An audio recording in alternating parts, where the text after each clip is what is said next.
Alam mo namang hindi ka mapapaligaya ng lubusan? Papaano kung dati mo na siyang mahal? Kaya mo bang patayin ang pag-ibig mo para sa kanya dahil alam mong may limitasyon ang kanyang kakayahang paligayahin ka? Maayos na araw po mga kabarangay. Ako po si Papa Dudut at kwento nagmula sa kabarangay nating si Jam or Jamaica ang inyo pong matutunghayan ngayong araw. Dito sa programang Barangay Love Story.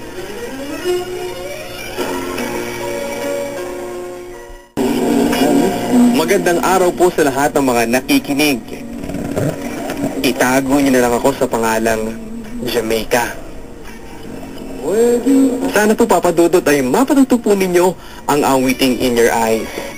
Isa po sa mga paborito kong awitin at siguradong magiging masaya ang araw ko kapag napakinggan ko ang awiting In Your Eyes.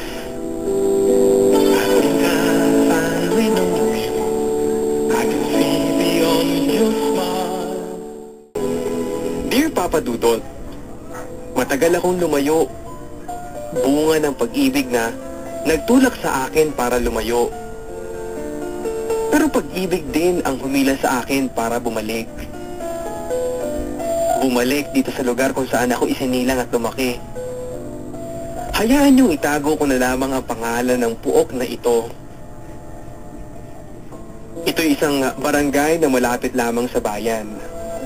5 minuto lang ang tricycle ay nasa bayan ka na.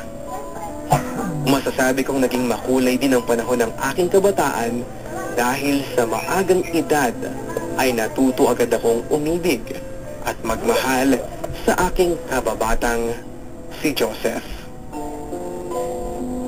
10 bahay lamang ang layo ng bahay ni na Joseph sa bahay namin. May kakambal si Joseph. Siya si Josephine. May 2 pa silang nakababatang kapatid, sina Jessie at Janelle.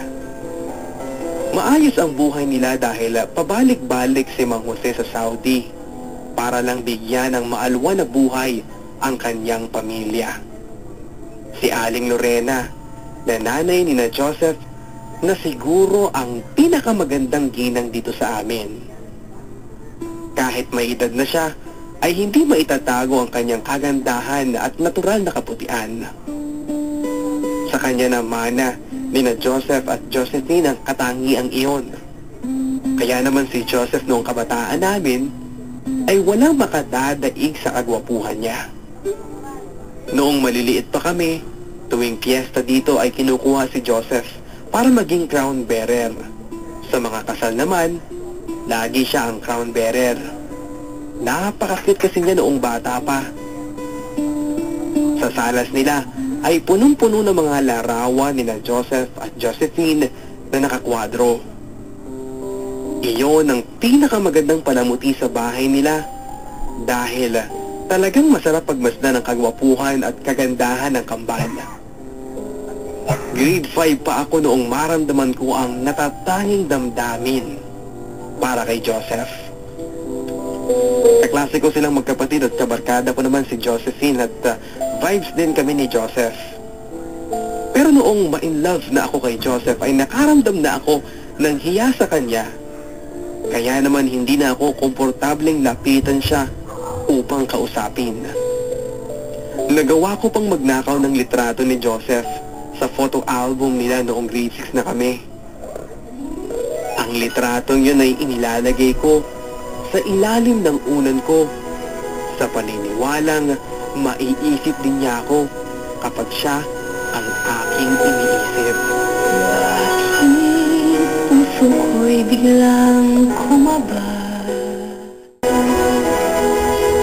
Pero paano nga ba naman ako maiisip ni Joseph?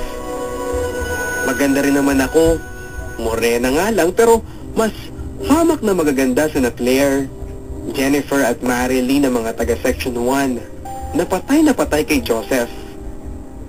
Nasaktan ako noong malaman kong girlfriend na ni Joseph si Claire. Noong grade 6 pa lang kami. Lalo nagbago ang pakikitungo ko kay Joseph noon. Kaya't lalo ko siyang nilayuan. Kapag nilalapitan niya ako para kausapin o kaya naman ay para manghingi ng papel, ay binibigyan ko naman siya pero hindi ko siya kinakausap at hindi ko siya tinitignan. Ganon lagi ang ginagawa ko. Basta't kapag nakikita ko na siya ay nakakaramdam kagad ako ng paghapdi ng puso ko dahil sa itinatago kong pag-ibig sa kanya. Pero hindi naman ako ang mahal niya. Hanggang si Josephine ang kumausap sa akin isang hapon. May kasalanan daw ba si Joseph sa'yo? Bakit hindi mo raw siya pinapansin at masungit ka pa raw sa kanya? Tanong ni Josephine. Wala siyang kasalanan sa akin. Basta hindi lang ako komportable sa kanya. Eh, bakit nga? Hindi ka naman dating ganyan sa twin brother ko ah. Ewan ko. Sagot ko pero kinurot ako sa tagiliran ni Josephine. Umamin ka dyan. Crush mo si Joseph, di ba? And I'm sure na nasasaktan ka kasi si Claire ang GF niya. Ano ka? Sagot ko. Huwag ka na mag-deny, Jam. Obvious naman kasi. Ayan o, nagbablush ka na.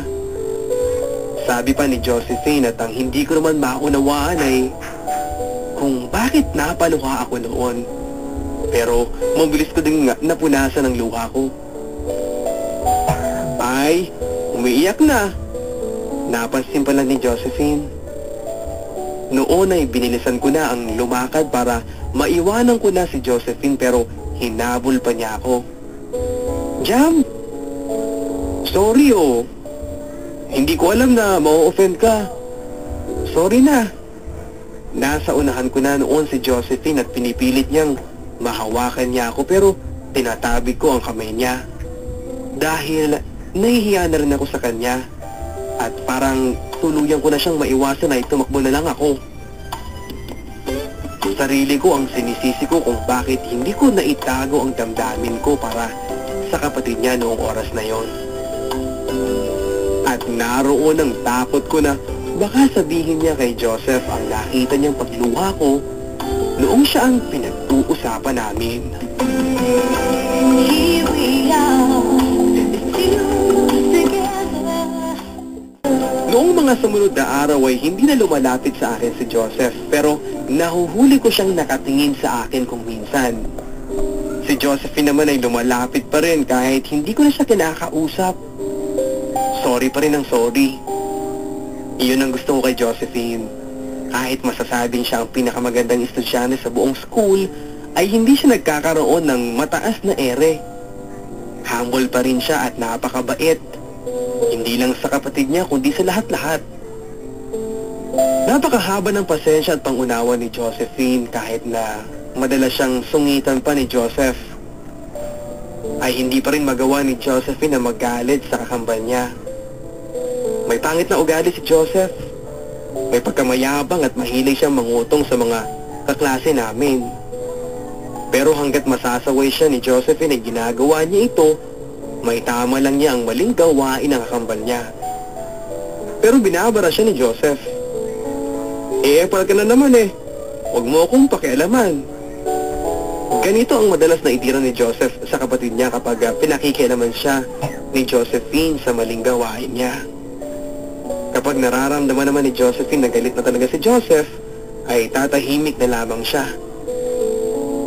Noong bago magtapos ang school year, bago graduate sa elementarya, ay nabalitaan kong break na sila nila Claire at Joseph. Nagpa-practice na kami noon para sa graduation noong biglang lumapit sa akin si Joseph. Namamaypay ako noon dahil pinagpapawisan kami sa init. Pahiram naman, sabi niya. Agad ko namang inabot ang abanigo ko. Saan ka mag-aaral ng high school?